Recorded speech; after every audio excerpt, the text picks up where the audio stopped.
नमस्कार, झकास रेसिपीजमध्ये तुम्हा सर्वांचे पुन्हा एकदा खूप खूप स्वागत आहे। गणपती बाप्पाचे लवकरच आगमन होणार आहे, त्यासाठी लाडू मोदक तर झालेच पाहिजे।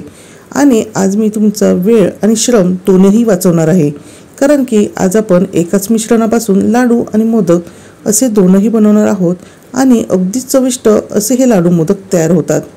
आता कढई मी गॅसवर गरम करायला ठेवलेली आहे, त्यामध्ये 2 कप एवढे डेसिकेटेड कोकोनट घातलेले आहे। गॅसची फ्लेम मीडियम टू लो ठेवून अगदी 2 ते 3 मिनिटं हे डेसिकेटेड कोकोनट आपल्याला परतवून घ्यायचे आहे। त्यानंतर यामध्ये 1 कप एवढे दूध घालायचे आहे। इथे खूप जास्त दूध घालायची गरज नाही, फक्त आपल्याला हे डेसिकेटेड कोकोनट हलकेसे नरम होऊ द्यायचे आहे। आता सर्व दूध हे डेसिकेटेड कोकोनटमध्ये पूर्णपणे शोषले गेलेले आहे आणि एखादे 2 मिनिट आपल्याला हे मिश्रण असेच परतवायचे आहे। अशा वेळी सुद्धा गॅसची फ्लेम मीडियम टू लो ठेवायची आहे।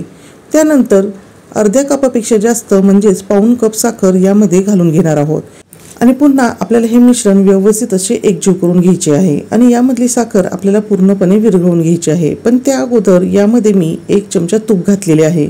इथे तुम्ही तूप सुरुवातीला सुद्धा डेसिकेटेड कोकोनट भाजताना घालून घेऊ शकतात आणि आपण यामधली पूर्णपणे साखर विरघळून घेतल्यानंतर या मिश्रणाची चव वाढावी यासाठी यामध्ये अर्धा कप एवढी मिल्क पावडर घातलेली आहे। त्याचबरोबर 1 चमचा वेलची पावडर सुद्धा घातलेली आहे। जर तुमच्याकडे मिल्क पावडर नसेल तर अशा वेळेस तुम्ही अर्धा कप ताजी आणि घट्टसर अशी दुधावरची साई इथे वापरू शकतात। हे मिश्रण हलवून आपल्याला 3 ते 4 मिनिटं झालेली आहे। तर आता हे मिश्रण परफेक्ट तयार झाले का नाही हे तपासण्याच्या काही मी तुम्हाला ट्रिक्स सांगणार आहे। तर पहिली म्हणजे आपण असा चमचा उभा केला असता तो खाली पडत नाही, म्हणजे समजावे मिश्रण तयार आहे। दुसरी ट्रिक म्हणजे एका प्लेटमध्ये आपल्याला हे मिश्रण घ्यायचे आहे, तोपर्यंत गॅसची फ्लेम लो ठेवायची आहे।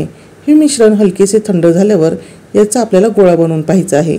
असा हा गोळा तयार झाला की समजावे आपले हे मिश्रण लाडू मोदकसाठी अगदी तयार आहे। आणि तिसरी म्हणजे ज्यावेळेस आपण हे मिश्रण तयार करतो तेव्हा परफेक्ट मिश्रण तयार झाल्यावर साखरेचा पांढरटपणा कढईच्या आजूबाजूला दिसायला लागतो। आता मी गॅसची फ्लेम बंद करणार आहे आणि हे मिश्रण हलकेसे थंड होऊ देणार आहे। आज आपण बनवणार आहोत स्ट्रॉबेरी मोदक। त्यासाठी तुम्ही असा हा स्ट्रॉबेरी क्रश सुद्धा वापरू शकता जो केकमध्ये वापरता, किंवा असे हे सिरप सुद्धा स्ट्रॉबेरीचे इथे वापरू शकतात। दोघांपैकी तुमच्याकडे जे अवेलेबल असेल ते तुम्ही इथे वापरू शकता। तर इथे मी स्ट्रॉबेरी सिरपचा वापर करणार आहे।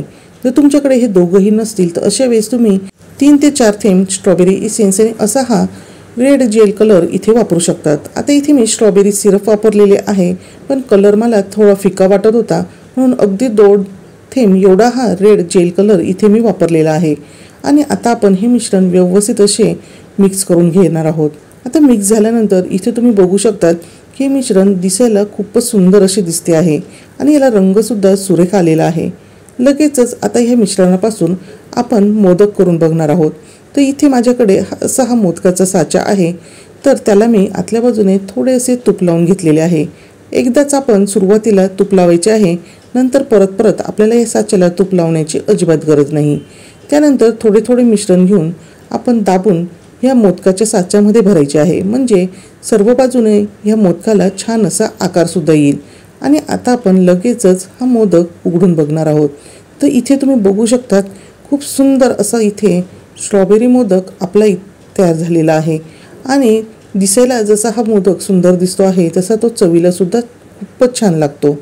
आता हा मोदक अजूनच सुंदर असा दिसावा यासाठी इथे मी या मोदकावर काही डेसिकेटेड कोकोनट घालून घेणार आहे। तर इथे मी वाटीमध्ये डेसिकेटेड कोकोनट घेतलेले आहे आणि आपण सर्व बाजूने हे डेसिकेटेड कोकोनट या मोदकाला लावून घेणार आहोत। त्यामुळे हा मोदक अजूनच सुंदर दिसणार आहे। अगदी मार्केट स्टाईल असा हा मोदक आपला इथे तयार झालेला आहे। अगदी कमीत कमी खर्चामध्ये असा हा मोदक इथे आपला तयार झालेला आहे। त्यानंतर जर तुमच्याकडे असा मोदकाचा साचा नसेल तर असे हे मोदक पट्टी जर तुमच्याकडे असेल तर त्याचा सुद्धा वापर करून तुम्ही हे मोदक करू शकतात। अशा ह्या मोदक पट्टीमध्ये सुद्धा तुम्हाला दाबून हे मिश्रण भरायचे आहे आणि त्यानंतर यामध्ये सुद्धा तुम्ही बघू शकतात खूप सुंदर असे हे मोदक इथे तयार झालेले आहेत। आणि हे मोदक अजूनच सुंदर दिसावे त्यासाठी अगोदर सांगितल्याप्रमाणे याला सुद्धा आपण डेसिकेटेड कोकोनट लावून घेणार आहोत, जेणेकरून हे मोदक दिसायलाही खूप सुरेख दिसतील। असे हे मोदक बनवायलाही सोपे आहेत, त्याचबरोबर कमी वेळेत कमी खर्चात असे हे मोदक तयार होतात। याच मिश्रणापासून आता आपण लाडू सुद्धा बनवणार आहोत। केवढ्या मोठ्या आकाराचा लाडू हवा आहे त्यानुसार मिश्रण हातावर घेऊन त्याचा लाडू हा वळून घ्यायचा आहे आणि त्यानंतर डेसिकेटेड कोकोनटमध्ये हा लाडू आपल्याला घोळवायचा आहे आणि तुम्ही बघू शकता सुंदर असा लाडू इथे आपला तयार झाला आहे।